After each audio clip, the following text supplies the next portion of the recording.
días, bienvenidos a un nuevo webinar de Mirada 360. Hoy tengo el enorme placer de charlar con Ana y Borja. Bienvenidos. Hola Lili, ¿cómo estás? ¿Qué tal? Muchas gracias. Bueno, estamos encantados de teneros aquí. Al final de la charla podéis mandar preguntas, tanto por chat como en Twitter. Tened en cuenta que siempre daremos prioridad a las preguntas que enviéis por Twitter, mencionándonos @mirada_360 y webinar mirada, con el hashtag.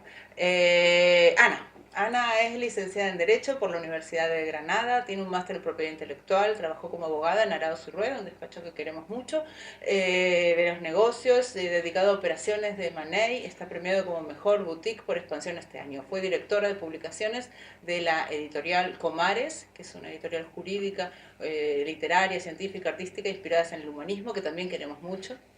Desde el año 2015 es Senior Advisor del Departamento de Gestión del Conocimiento de Hogan Lovells, una firma de 2.500 abogados en 6 continentes. Es secretaria de la Junta Directiva de REDI, la Red Empresarial por la Diversidad e Inclusión LGBT. REDI es la primera asociación interempresarial de profesionales y es un foro de referencia en materia de diversidad e inclusión de los empleados LGTBI+, y aliados en España. Ella nos trajo este regalo, que es el patito Hogan Lovells. Muchas gracias, Ana. Borja es socio de Uría Menéndez, es licenciado en Derecho por la Universidad de Navarra, obtuvo el premio extraordinario de licenciatura. También fue reconocido con el premio Aranzadi en 1998. Es abogado de Uría Menéndez. Uría, para los que nos veis de Latinoamérica, es la firma que lidera casi todos los rankings reputacionales en nuestro sector. Es socio desde enero de 2014. Centra su práctica en propiedad intelectual, propiedad industrial, competencia desleal, publicidad, distribución y derecho mercantil en general. Ha sido reconocido como uno de los 40 mejores abogados menores de 40 años por IBM Lawyer, que es una publicación sobre el sector legal que se publica en Portugal y en España. Es vicesecretario de REDI, la misma asociación en la que está Ana. ¿Por qué hablamos hoy de diversidad e inclusión LGBTI en la abogacía? Porque la responsabilidad corporativa es un tema central en la gestión de los despachos de abogados. Antes de empezar, yo debo reconocer que este webinar supone un importante desafío para mí, porque soy producto del siglo pasado y no soy ajena a ciertos sesgos inconscientes que luego uno saca en el lenguaje y que tenemos que reaprender para pasarlos al consciente y darnos cuenta que muchas veces cómo nos referimos a las cosas denotan exclusión. Es un ejercicio. Bueno, todos tenemos que aprender. El mes pasado, en el Congreso Interno de Inquieto tuvimos la suerte de que Beatriz Pastor, la responsable directora de comunicación y marketing de Baker McKenzie, y Sonia de Zunzunegui, que es la directora gerente de Squire Patton Box, nos hicieron una ponencia sobre diversidad. El punto central fue que una adecuada gestión de la diversidad transforma las diferencias en oportunidades. Y de esto vamos a hablar, porque al final la gestión de los despachos tiene que ver con el negocio. Y esto no solamente es justo, sino que además es conveniente.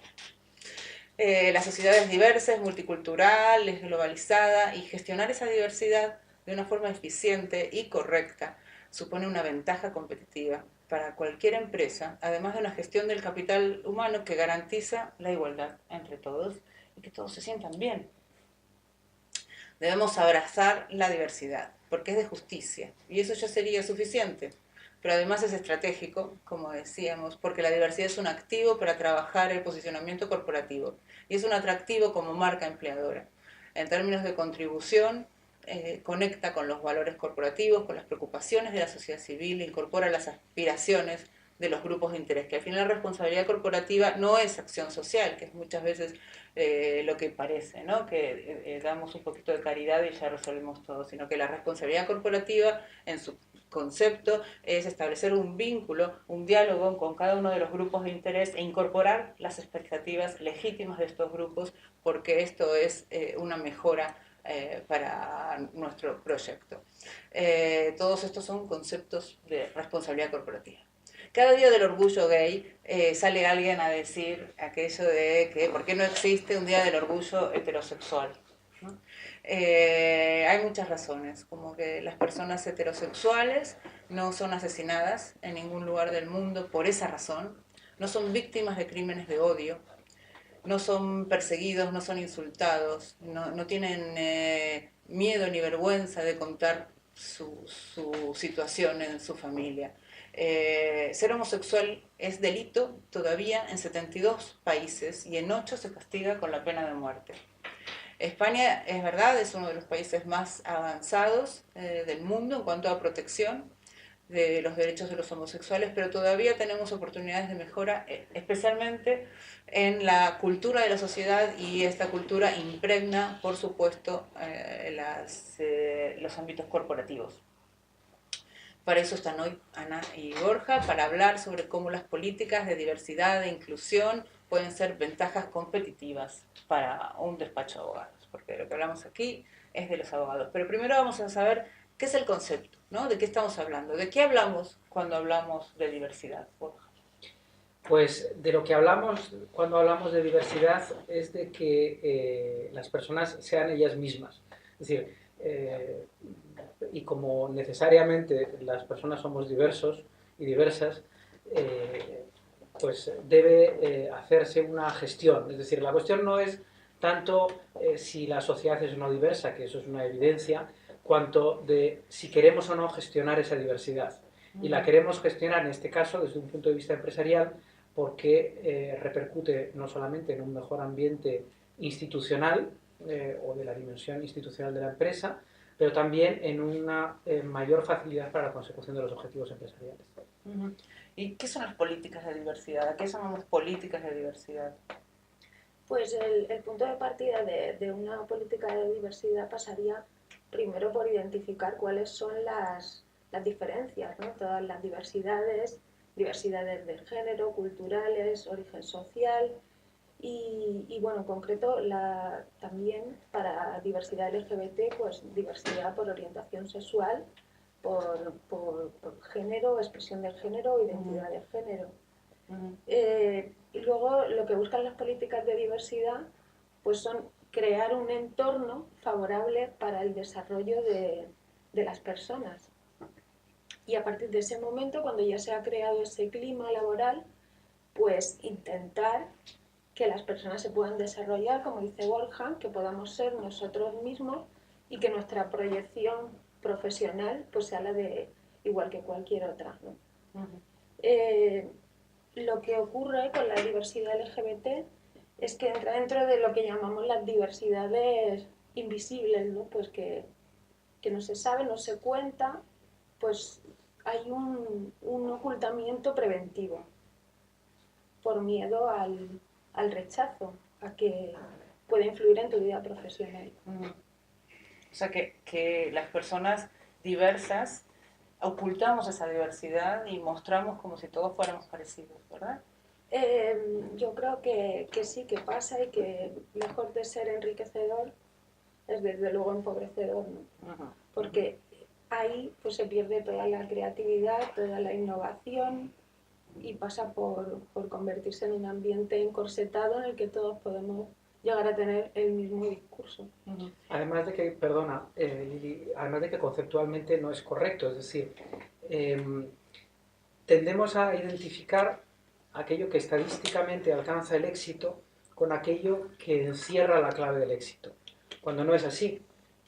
La apariencia de las personas que estadísticamente consiguen ese éxito, primero, no implica que haya una única tipología de personas, porque entre ellas mismas son diversos, lo que pasa es que en apariencia tienen un paradigma parecido, y por tanto eso implica el que las personas que saben que no tienen ese paradigma, porque o no son blancos, o no son de tal religión prevalente, o no les gusta el equipo de determinada ciudad, etcétera, etcétera, creen que tienen menores condiciones para alcanzar el éxito y se autolimitan.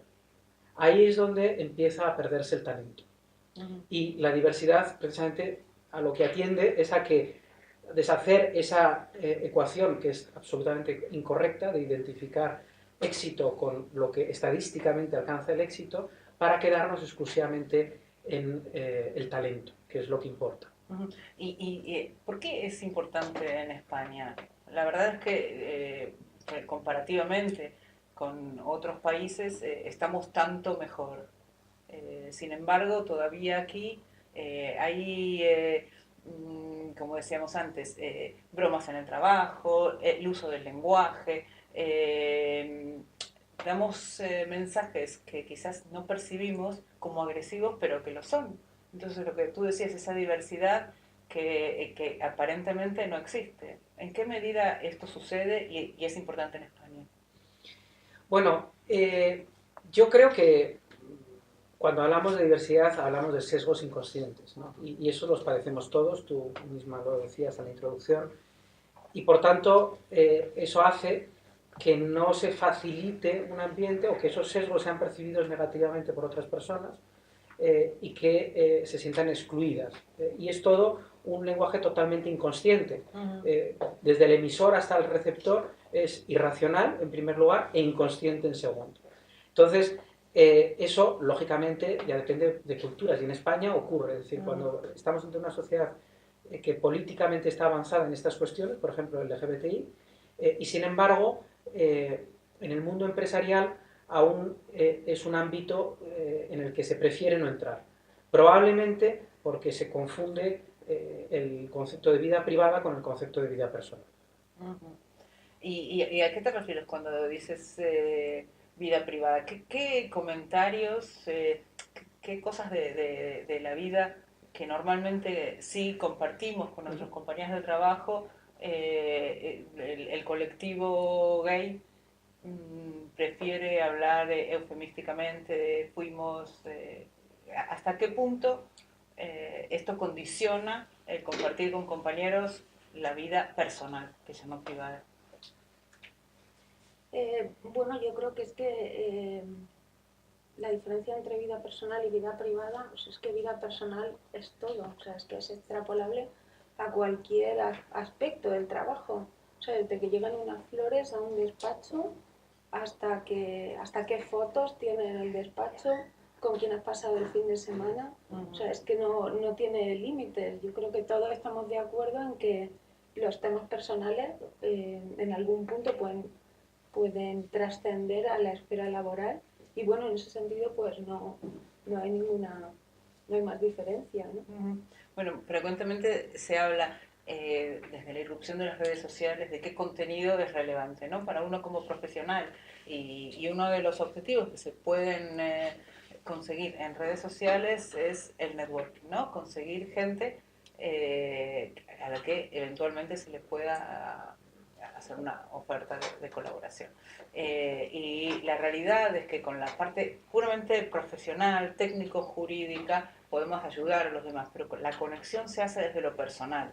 Y esto que decíais me hace acordar que una vez hicimos un artículo en el blog sobre lo profesional, lo personal y lo privado, ¿no? Que uno tiene que saber que mi recomendación es que lo privado ni en el WhatsApp, ¿no? Pero que lo personal es lo que nos genera una conexión, que hacemos negocio con gente que nos cae bien, con quienes nos gusta trabajar, y la abogacía es un trabajo de confianza. Absolutamente. Además, curiosamente, este tipo de grupos se suelen calificar como grupos de afinidad, y no hay nada más propicio para las relaciones que la afinidad personal, ¿no? No quiere decir, evidentemente, que la afinidad personal solamente se construya en torno a una, digamos, conexión, una determinada orientación sexual o no, pero sí que facilita un ámbito en donde el resto de conexiones personales discurre de forma mucho más sencilla. O sea, lo relevante no es la conexión por la diversidad en sí, sino porque es un ámbito propicio precisamente para dar rienda suelta a ese elemento personal que es el que está en buena parte la clave del éxito. Y frecuentemente pasa cuando se hacen, se presentan propuestas, ¿no? Que es importante mirar quién es el cliente, ¿no? Y que el cliente ya es diverso y que no tiene problema en mostrarlo. Nos pasa esto cuando hablamos del techo de cristal, ¿no? Cuando vamos a hacer una propuesta, que se presenten 4 señores de traje, cuando la directora de asesoría jurídica es mayoritariamente una mujer, nos debería hacer pensar sobre qué hacemos para establecer ese puente de conexión, ¿no? Y poner de manifiesto, hacer visible que tenemos en los despachos colectivos esto como un activo, ¿no? De la posibilidad de que cada persona con sus circunstancias pueda representar un punto de vista diferente y con la posibilidad de establecer alianzas con el posible cliente, ¿verdad? Absolutamente. Bueno, tú como socio y con responsabilidades comerciales, supongo que son cosas que los tienen en cuenta. Bueno, absolutamente, y es porque la mayor preocupación probablemente en despacho es la selección, de la captación del talento. Y el talento necesariamente es un bien escaso y necesariamente es un bien diverso. Y lo es porque es una realidad ontológica, pero además lo es porque la sociedad, el ámbito profesional también es diverso. Entonces, al fin y al cabo, esa diversidad que tenemos que mostrarla también a nuestros clientes para responder a sus expectativas de una respuesta adecuada a su realidad empresarial, a su realidad corporativa y a su cultura empresarial. ¿Y qué objetivos, cuando se plantean, vamos ya a ver qué es lo que tendría que hacer un despacho, ¿no? ¿Qué objetivos se persiguen con las políticas de diversidad? Cuando no se ponen, ¿para qué hacemos esto? Cuando tú tienes que ir a planteárselo, ¿no? A los jefes, a los jefazos, ¿qué les dices? ¿Con esto vamos a conseguir qué? Pues hay una parte de personas, de gestión de gestión de talento, y luego hay otra parte de marca, de reputación y de también pues posible nicho de negocio, ¿no? En la retención, creo que la retención del talento se ve bien porque antes hablaba de frases típicas, tópicas, y otra frase típica es como, pues a lo mejor nosotros no necesitamos un plan de diversidad, pues porque no tenemos gays, o porque a mí no me importa lo que cada uno haga en su casa. Bueno, y sin embargo yo creo que no, que hay que ser conscientes, que hay que plantearse que si quizás en nuestra organización tiene un volumen considerable y no tenemos presente al colectivo LGBT, pues ¿por qué nos está rechazando? ¿No? Porque es que a lo mejor una posibilidad es que no quieran contar con nosotros, ¿no? Y nos estemos perdiendo esa parte de talento. Y los que te dicen por mí que cada uno haga lo que quiere en su casa, ¿qué denota? Bueno, pues yo creo que sí, que denota que no quieren hablar del tema. O sea, el objetivo, porque es importante estas políticas, desde luego nosotros en Hogan Lovells es que quisimos sacar este tema. O sea, para nosotros es importante que quede clara cuál es la postura de la empresa.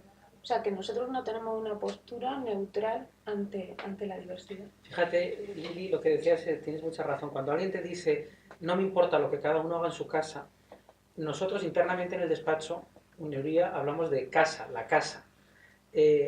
Por tanto, sería una contradicción que el despacho lo definamos como la casa, nuestra casa, y sin embargo excluyamos diciendo lo que pasa en la casa de cada uno pasa en la casa de cada uno. No, el despacho también es la casa de cada uno. Y donde cada uno debe sentirse cómodo. Efectivamente. Y el tema es que, bueno, pues digamos que hay gente que en el salón caben más gente, ¿no? Y entonces lo tiene como más aprendido que su casa, sí. Pero igual luego en la cocina caben menos, pero también tiene que sentirse parte de la casa, ¿no?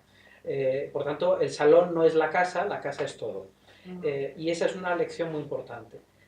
Bueno, ¿y cómo es el proceso? Una vez que ya tenemos claro cuáles son los beneficios, ya sabemos que vamos a afrontar, vamos a hacer un programa de diversidad, ¿cuál es la hoja de ruta? ¿Qué tiene que hacer un despacho? ¿Por dónde empezamos? Pues yo creo que el punto de partida lógico y coherente quizás sea empezar por revisar las políticas, ¿no? O sea, cómo nos comunicamos pues, con nuestros empleados, por ejemplo, las políticas de beneficios, asegurarnos que los seguros cubren a las familias y a las personas LGBT. Luego, pues yo creo que ayuda a ponerlo por escrito. Entonces, o bien, si ya tienen un plan de diversidad, incluir al colectivo LGBT, o si no lo tienes, hacer uno general y también contemplarlo. Y bueno, luego viene toda la parte de qué hacer para que el plan de diversidad pues no se quede en un cajón, ¿no? ¿Cuál es? ¿Cómo implantarlo? Claro, cómo implantarlo, cuál es el plan de acción y cuál es la hoja de ruta. Entonces yo creo que ahí la formación tiene un papel, como siempre, o sea, como en todos los aspectos, tiene un papel fundamental. Porque a veces pues se rechazan cosas pues por el hecho de Por que las ¿no? desconocemos. Yo tengo un dicho que es, nunca atribuyas a la maldad aquello que probablemente sea por ignorancia.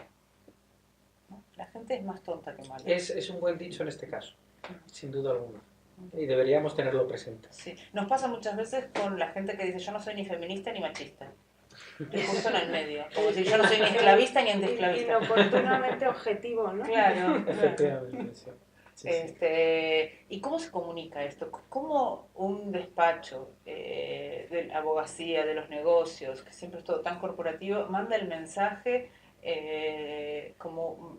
Yo creo que habíamos visto, quieras a quien quieras, aquí te queremos, ¿no? Un mensaje del orgullo de aquí de Madrid. ¿Cómo se manda ese mensaje para que la gente se sienta? Porque al final se trata de confianza, ¿no? Cómo la gente se entrega y se expone. Da un poco de miedo de a ver si esto es una locura de 2 o 3 y mañana cambia el socio director y dicen que todo el mundo blanco y hetero. Hombre, es verdad que los despachos de abogados somos, por necesidades del guión y por los intereses que tutelamos, personas prudentes. Serias, prudentes. Y no nos gustan los cambios rápidos. Eso yo creo que tiene su parte buena. Porque a pesar de que el cambio cuesta, una vez que se adopta, es difícil pensar que es flor de un día, respondiendo a tu pregunta. Y desde ese punto de vista, para nosotros, asumimos la cuestión desde el punto de vista de los valores, desde el debate o desde el argumento de los valores. Porque el valor de la diversidad estuvo desde el principio en el despacho y quisimos, a partir de esa constatación, construir el resto del plan de desarrollo de talento, incluido también el plan relativo a la diversidad LGBTI. Entonces, por tanto, no estamos hablando de flor de un día, estamos hablando de un valor, y los valores, por definición, son algo que permanecen, ¿no? Como los principios fundacionales. Entonces, nosotros al menos lo quisimos asociar a un valor estratégico del despacho, precisamente para mandar ese mensaje de que esto es algo en lo que el despacho ha pensado, ha reflexionado y ha integrado o quiere integrar transversalmente en todos sus procesos. ¿Y cuál dirías, Borja, que son las claves del éxito? Bueno, yo creo, fíjate, que en esto, como en el ejercicio de la abogacía en general, a mí me gusta decirlo a la gente que se incorpora por primera vez al despacho en la charla que tenemos sobre el programa de diversidad e inclusión. O sea, perdona, ya estás diciendo, en el plan de inmersión, cuando llegan nuevas camadas de jóvenes al despacho, una vez al año, probablemente en septiembre, una de las charlas que se les da es sobre la política de diversidad e inclusión. O sea, es parte de los valores y por eso se transmite dentro de, hablamos de conflictos de intereses, compromiso con los clientes, compromiso con el estudio, diversidad. Y creo que mis socios concordarán con lo que yo digo, porque les suelo explicar, mira, digo, esto es una cuestión de inteligencia y de valentía. Y es raro aquel abogado que quiera triunfar que no sea sobre la base de la inteligencia y la valentía. Porque de la misma manera que hay que tener valentía y criterio para defender una posición ante un tribunal en una situación complicada, o para tener la honestidad de dirigirte a tu cliente para decirle que consideras que el asesoramiento que merece es distinto del que él quería, que eso es algo que es una obligación, absoluta de la abogacía e irrenunciable, la independencia de criterio, pues esto es exactamente igual. Es una cuestión de inteligencia, es decir, o lo ves o no lo ves, y de valentía. O tienes el arrojo de manifestarlo, o no lo haces nunca y entonces fracasas, personalmente y profesionalmente. Al menos en un poquito, ¿no? Sin ser demasiado dramático. ¿Y qué tan importante es el apoyo de los socios y las socias? ¿Esto puede surgir de abajo? ¿Tiene que venir desde arriba? ¿Cómo juega de verdad? ¿De dónde surge? Claves del éxito, bueno, no se sabe, pero desde luego esto tiene que venir apoyado desde arriba. O sea, una decisión, o sea, el mensaje sobre la diversidad y sobre lo que se quiere transmitir tiene que estar totalmente respaldado. O sea, de hecho, antes de empezar a lanzar mensajes al exterior o de... para que esos mensajes tengan una contundencia, o sea, necesitan un apoyo de la cúpula y necesitan también un trabajo previo. Entonces, desde luego, o sea, en Joven Lovers se implantó la política de diversidad LGBT a nivel global al mismo tiempo en todas las oficinas, y desde este momento se estableció también el organigrama, pues en cada oficina hay un comité de diversidad, hay una Diversity Champion, alguien que lleva también como coordinación. ¿Qué es una Diversity Champion? El Diversity Champion es una figura que hay en cada oficina que se encarga de la diversidad en general, lidera y trabaja con el core team, que es también los que preparamos las reuniones, hacemos las actas, pero desde luego fundamental el apoyo de la alta dirección, claro, y tener un comité. ¿Vosotros también tenéis un comité, un grupo? Sí, nosotros tenemos, esta iniciativa se integra dentro del Plan de Desarrollo de Talento porque aunque es un programa de diversidad, nos gusta poner el foco en lo que nos une, que es el talento, ¿no? Entonces, eso es el elemento aglutinante de la diversidad. Y por tanto, dentro de ese plan existe esta iniciativa. El plan está gestionado por 6 socios del despacho, por tanto eso da una imagen, una idea de la importancia que se le atribuye. Y, ¿cuántos socios sois en total? Somos 130 aproximadamente, 130, 140 socios. Y probablemente este es el programa que más coordinación de socios requiere, ¿no? No por nada, sino porque son muchas las iniciativas que hay que poner en marcha y por tanto mucho el compromiso que es necesario, ¿no? Esto por un lado. Por tanto, este sería el comité, nuestro comité, por así decirlo. Y luego en el ámbito de la diversidad LGBTI, nosotros hemos creado lo que llamamos el LGBT Desk, que es simplemente un grupo de afinidad de miembros de la casa LGBTI o no LGBTI, pero que, digamos, soportan la causa o les interesa la causa o consideran que esta iniciativa de diversidad es buena para el despacho en general. Y entonces, pues tenemos diversas actividades de networking interno, externo, precisamente para crear un ámbito más propicio para la diversidad y para el crecimiento del talento, y también para ofrecer redes de networking profesional a profesionales que quizá durante un tiempo, por la propia presión de la sociedad, no necesariamente de la empresa, se han retraído en sus relaciones socioprofesionales, precisamente porque cuanto más te expones socialmente, más tienes posibilidades hay de que te conozcan también en esa dimensión personal, que es la que en el caso LGBTI puede darnos miedo, ¿no? Y que sin embargo cuando la vences te das cuenta de que era una estupidez y además, lejos de generar una dificultad competitiva, al contrario, te hace ser tú mismo y te da muchísima más energía para enfrentar a tu día a día profesional. Hay una cosa que, también la veo importante porque sí es verdad que la presencia de socios, pues en el caso de Joven Lovers está muy presente. Cuando se hizo el lanzamiento, en el vídeo explicativo y sensibilizando, pues sí, contamos con el socio director, contamos con la directora de la oficina, en la participación en el Orgullo este año, también había socios, entonces ellos... ¿Fuisteis al Orgullo? Sí, fuimos al Orgullo con el resto de las empresas de Rey.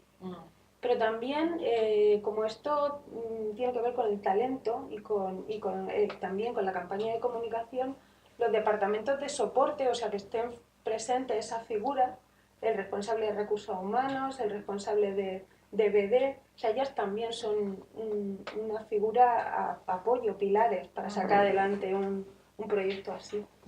Que muchas veces en las áreas de apoyo no se nos tiene en cuenta, ¿verdad? En estas iniciativas. Pues y son los que tenemos que ir a luchar.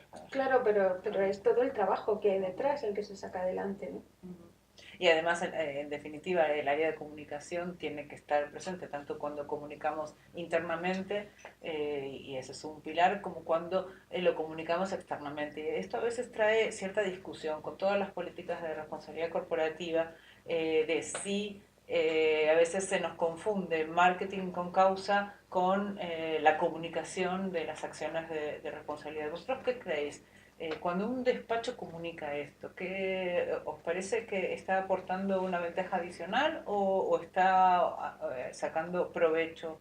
Yo creo que cuando se da a conocer las políticas de RSC de cada despacho y, si quieres, se saca pecho en el mejor sentido de la palabra, se está ejerciendo legítima y debidamente la RSC, porque la RSC no solamente está para quedársela en casa y para autoconsumo, sino también para exigirla al resto de operadores con los que uno se relaciona. Es la manera en la que es una especie de cadena de transmisión virtuosa, además, que genera el compartir buenas prácticas, que quita miedos y que incentiva el que en conjunto las empresas sean cauces de transmisión de mejoras de la vida de las personas. Y esto es muy importante en nuestro sector, porque algo que pasa siempre es que cuando vas a hacer alguna cosa nueva en la firma siempre te preguntan qué otra firma lo ha hecho, y que tengamos aquí a dos representantes de firmas prestigiosas de la abogacía de los negocios, de gente que hace cosas serias,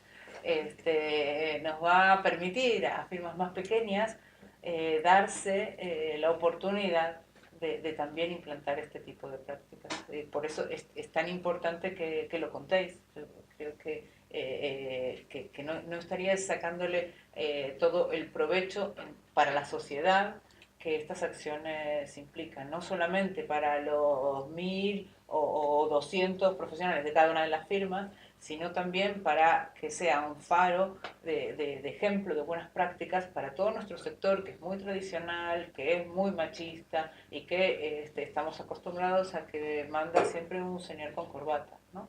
Y que la gente pueda tener como objetivo que nuestras personas se sientan bien. Al final eso va a generar mejores resultados. Pero me gustaría saber prácticas concretas. Que tú habías dicho, incorporar en los beneficios para la familia. ¿Qué más cuestiones concretas podemos contar que sirvan de ejemplo? Bueno, yo creo que lo primero es, al menos como lo veo yo, es el reconocimiento. Lo decía antes Ana, desde el más alto nivel, porque si no, esto es una cuestión, precisamente por la invisibilidad a la que hacía referencia Ana, que o la reconoces o no es evidente, porque lo peor en lo que puedes caer es en no hablar de ella. El uno por el otro, la casa sin barrer. Bueno, entonces, lo primero, comunicación. La primera obligación de la empresa yo creo que es la comunicación, el dar el primer paso. Luego también hay que, creo, impulsar, crear la constitución de grupos de afinidad, porque es de alguna manera de autogestión, igual que puede haber, pues yo qué sé, empleados canarios o empleados de Asturias o empleados que les gusta el canto o grupos de teatro, pues esto es una afinidad como otra cualquiera en donde se puede desarrollar relaciones personales y en este caso ayuda, creo, además a, digamos, a tranquilizar, a relajar, a reforzar la confianza de las personas que lo necesitan, porque ya no solamente se les reconoce como buenos profesionales, pero además se les reconoce que su diversidad personal es absolutamente irrelevante, que es muy importante, es decir, ya no es oculta, es irrelevante, que es muy importante. Esto es distinto. Y por último, yo creo que es bueno fomentar estos grupos de afinidad se está haciendo en el mundo anglosajón con mucho éxito y creo que aquí se está empezando a hacer y Ready es un buen ejemplo de ello, el fomentar redes de desarrollo profesional, de networking interno y externo de las empresas, de mentoring, que permite precisamente que algo que normalmente hace que la gente tenga un menor desarrollo socioprofesional, sin embargo, utilice esa diversidad para tener un mayor desarrollo profesional en todos los niveles y con personas que no necesariamente tienen que ser LGBTI, simplemente con personas que no les importa en absoluto y que les reconocen esa diversidad, ¿no? Entonces, bueno, eso, por tanto, es una medida concreta que hay que organizar bien. Y que no tiene tantos costes, ¿no? No, lo bueno de esta diversidad, yo siempre lo digo, es que no tiene coste. Es, repito, una cuestión de inteligencia y de valentía, más que una cuestión de coste. Así como hay otras diversidades que requieren de mayor inversión, esta es una diversidad muy económica. ¿Y habéis tenido barreras que superar en las firmas? Gente de otra generación que la vuestra, gente que no lo entendía. Ahí yo creo que se aplica lo que decías antes, que no es tanto una cuestión de maldad como de ignorancia. A cualquiera, incluso a mí mismo, hasta el momento en que te toca, hay muchas cuestiones que ni te has planteado. Entonces, hasta que tú no te sensibilizas y no sensibilizas a los demás con esas cuestiones, es muy difícil poner a andar las cosas. El problema es, y aquí quizás eso entronca con algo que comentábamos antes de entrar en directo, y es que somos grupos muy sensibles, de personas muy sensibles, porque somos personas intelectuales en donde cualquier aspecto nos puede sensibilizar, ¿no? Entonces este tipo de cuestiones precisamente son ejercicios de práctica, de técnica, para desensibilizar estas cuestiones y permitir hablar y comunicarnos con mayor franqueza y mayor productividad. Entonces, bueno, esto es una manera. Pero en cuanto a la pregunta que decías tú, ¿cuál es el obstáculo?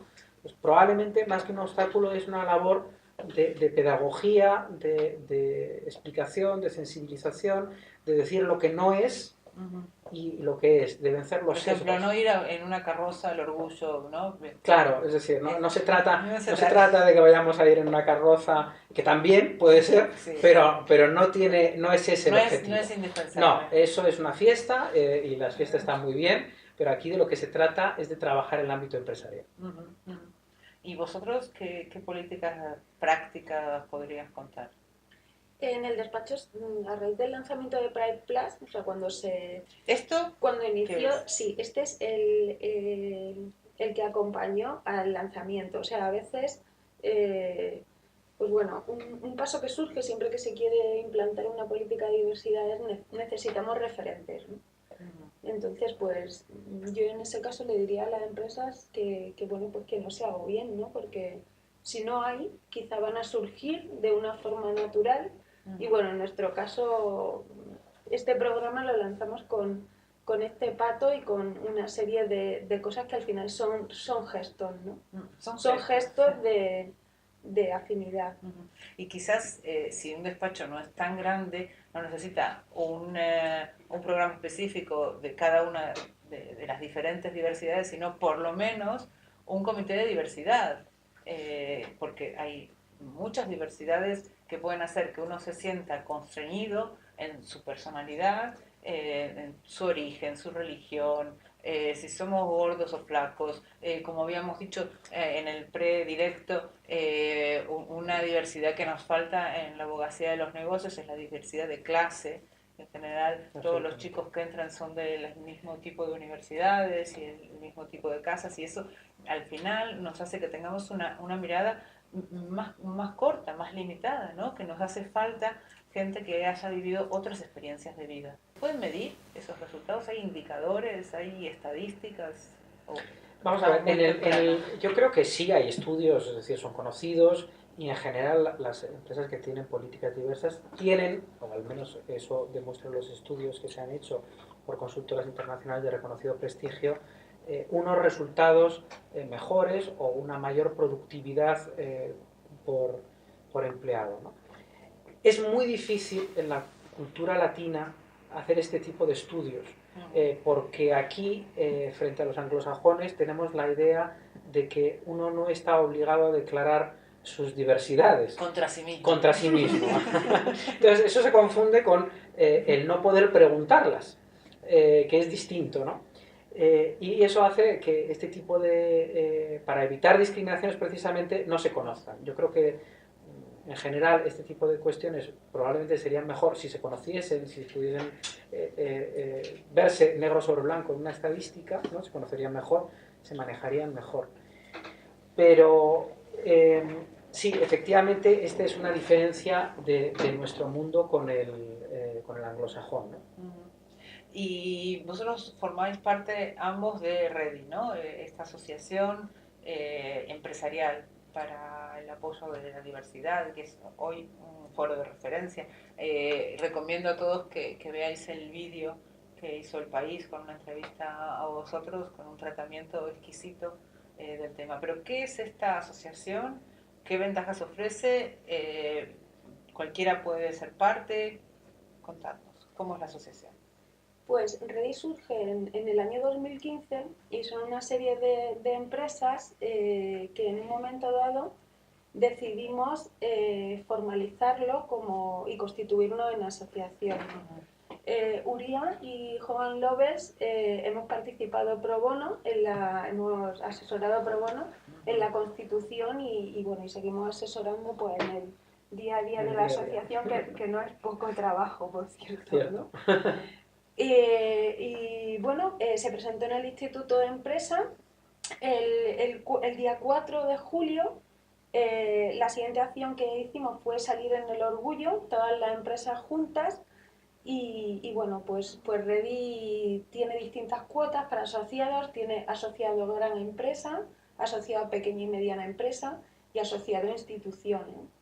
Entonces, pues lo que aporta a las empresas es, por el hecho de ser asociado, imparten formación, luego también pueden prestar servicios de consultoría, por ejemplo, cómo o por dónde empezar una política de diversidad. Digo, la he traído aquí a escritas para que no se me olvide ninguna, ¿no? ¿Quién forma parte? ¿Quién es asociado fundador de REDI? Son Accenture, Amadeus, AXA, Axel Hoteles, Hogan Lovel, Instituto de Empresa, Lens Working, Lilly, National Nederlanden, Procter & Gamble, SAP, SP Legal, Sodexo, Uría Menéndez y Willis. Y días antes de la participación en el Orgullo se unió también Banco Santander. O sea, que son empresas grandes y todas muy serias, ¿no? Claro, y yo creo que la ventaja competitiva, hablando en términos profesionales, que aportamos, es la de que en el ámbito empresarial abordar la cuestión de la diversidad LGBTI siempre había sido complicado, ¿no? Porque hay que hablar también el lenguaje empresarial, al fin y al cabo. No se trata de injertar una invención extraempresarial en el mundo empresarial, no. Se trata de abordar desde el punto de vista empresarial una realidad empresarial. Y esa es, digamos, la diversidad, por seguir el lenguaje de esta conversación, de REDI, y eso es lo que aporta al tejido empresarial español. Vale, ¿y qué consejos daríais a un despacho pequeñito? De todo esto, ¿qué es lo que podrían aplicar y qué prioridades deberían marcar? Claro, en función de la estructura y de la dimensión del despacho, pues a lo mejor, por ejemplo, una red de aliados enorme, como la que tiene Hogan Lovel, que ahora mismo somos 4.000, pues no sé si es... si el despacho va a tener la medida para absorber algo. O sea, yo empezaría diciendo que, por ejemplo, revisen sus políticas de privacidad, estoy con el reglamento de protección de datos, creo que estamos todos obsesionados. Sus políticas de comunicación, y luego también que hay veces que ya están trabajando en una línea, por ejemplo, en temas de voluntariado o de pro bono, que también están conectados. O sea, nosotros ahora mismo, de hecho, todas estas políticas las tenemos bastante conectadas con diversidad LGBT. Así hay voluntariado para causa LGBT o con organizaciones o asociaciones LGBT, y también asesoramiento pro bono a causa LGBT, también se puede empezar por ahí, como ahora Uria Menéndez y Hogan Lovells pues están asesorando pro bono. Quizá la cuestión diferencial de los despachos pequeñitos, precisamente pues, como no tienen mucha masa crítica interna, la problemática que se le presenta al abogado de despacho pequeño es cómo vivir eso hacia afuera. Porque yo creo que esa es una de las grandes cuestiones, ¿no? Es la de, bien, se puede montar una red interna, pero ¿en qué momento soy capaz de hablar de esto con mis clientes? Es una cuestión que yo creo que debe abordarse con naturalidad, sin forzarlo, pero sin dar la sensación de que se está obviando. Porque cuando uno se retrae y omite información que naturalmente se daría, eso también es percibido por el cliente. Y creo que afecta a la relación de confianza. Entonces, que lo miren desde el punto de vista de la confianza. Es decir, quien te va a facilitar esa confianza lo es porque te conoce, no porque te desconoce, ¿no? Entonces, no compramos lo que no conocemos. Exactamente. Y además todos somos conscientes de lo que conocemos y lo que no conocemos, con lo cual ocultar este tipo de cosas a veces no tiene sentido. No tiene sentido. No tiene sentido. Bueno, hasta aquí las preguntas. ¿Tenemos preguntas de la gente, Jorge? Sí. Me habéis mandado. Bueno, muy bien. Si yo logro acceder a esto. Ahí está.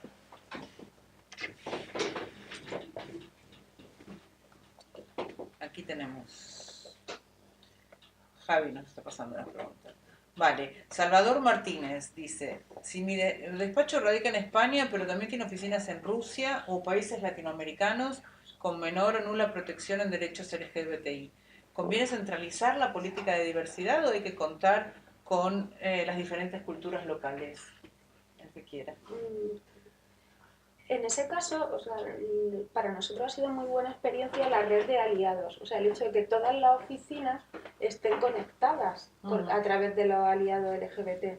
Por ejemplo, para estos casos como desplazamientos al extranjero, o sea, tú ya tienes en ese país una persona de referencia que te va a poner en contacto que no son con miembros del despacho.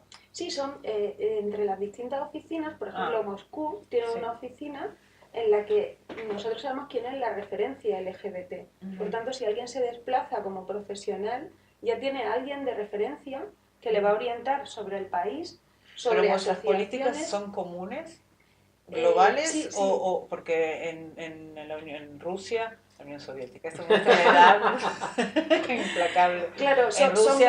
son globales y lo que ocurre es que efectivamente cada oficina, en función del país en el que está, pues tiene sus particularidades. Entonces, en ese sentido, puede ser de mucha ayuda tener un referente allí, en ese país, claro, ¿no? Que porque le oriente, hay que adaptarlo al marco jurídico. Pero desde la oficina de Moscú, o sea, se hacen eventos, lo que pasa es que, claro, no tiene un número de aliados tan grande como Madrid, que tiene 50. Bueno, Juan Francisco Cubillo. Bueno, de todas las acciones que realiza el despacho dentro de la política de diversidad, ¿cuáles consideráis que valoran más los empleados LGBTI? ¿Qué es lo que os han dicho, esto lo está esperando? ¿O la gente es más cautelosa en participar? Bueno, yo creo que efectivamente la gente es cautelosa. Para ser honestos, la gente en general es cautelosa en esto y en todo. Pero es que esto exige que ellos den un paso al frente. Claro, es decir, aquí es una labor de dos. Es una labor de la institución y por tanto de la dirección de la institución, pero también es una labor de las personas LGBTI asumirse y reivindicarse en su diversidad, simplemente, con naturalidad. Y esto es muy importante porque forma parte también de ser el despacho. Es decir, cuando tú consideras que el despacho es un ente del que no formas parte, pretendes que te resuelva los problemas el despacho, cuando en realidad tú eres parte del despacho. Entonces, ser parte del despacho también implica el ejercer esa responsabilidad y el compartirlo abiertamente con otros compañeros, si uno quiere, evidentemente. Entonces, esa labor es importante. Y en cuanto a tu pregunta, yo creo que hay un interés muy grande precisamente porque estamos hablando de profesionales que dedican mucho tiempo y mucho esfuerzo a sus carreras profesionales, porque para ellos la profesión forma parte de su vida, es muy importante. Entonces, anhelan con gran ilusión la posibilidad de que esa otra parte de su vida se coordine y se concilie con su vida profesional. Por tanto, eso yo creo que es la clave, ¿no? Para que eso suceda, eventos como el Hogan Lovers de Hogan Lovers, ¿no? O los eventos de networking, los guiños que se puedan hacer, son muy importantes porque son esas pequeñas invitaciones a saltar a la pista de baile y entonces a olvidarse de lo demás. Ese yo creo que es lo que más demandan probablemente los miembros. Muy bien. Iván Carvajal nos pregunta, ¿es realmente necesaria una política de diversidad en la abogacía española? ¿No es un tema super... Yo tengo un amigo que me dijo justamente esto. Me dijo, no es un issue para la abogacía. Pues es que esta cuestión sale tantas veces que sí. A mí me gusta mucho una frase de Unamuno, que es pues, bueno, el integrador total, ¿no?, de culturas, que él dice, el hombre, refiriéndose a hombre y mujer, claro, dice, o sea, es un producto social y la sociedad no puede perderlo. Entonces, si no somos capaces de absorber toda la diversidad, o sea, todo lo que nos hace enriquecer, si todo eso se pierde, o sea, si no somos conscientes que de los equipos diversos surgen los mejores resultados y de que juntos y cada uno con sus particularidades vamos a lograr cosas a las que nunca vamos a poder acceder de forma aislada. Pues eso es creatividad, eso es innovación, o sea, no hay que irse solo a blockchain. Claro, y ahí en la pregunta probablemente conlleva un pequeño sesgo, es el de que tiene que haber un problema para abordar una solución. No, esto no es una cuestión de un problema, esto es una cuestión, como tantas otras empresariales, de aprovechar una oportunidad de desarrollo profesional, de aprovechar una oportunidad de desarrollo empresarial.